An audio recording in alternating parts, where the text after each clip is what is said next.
যারা ফেসবুকে professional mode delete করতে চায় কি বন্ধ করতে চায়, এই ভিডিওটা শুধুমাত্র তাদের। তো একটু ভিডিওটা স্কিপ না করে এন্ড তক দেখুন। তো আমি দেখাচ্ছি আমার ফেসবুক পেজটা চালু করে প্রফেশনাল মোডে আছে। আপনি সেটিংয়ে এই ট্রিলানটা ক্লিক করুন।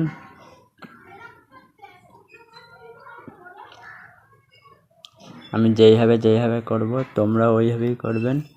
আমি তোমাকে পুরো পোস্টটা দেখে দিচ্ছি, ঠিক আছে? এই যে অপশানটা অপারেট,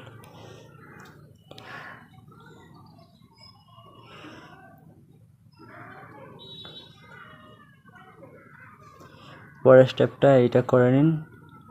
এটা পাবলিকে থাকুক, কিছু করতে হবে না।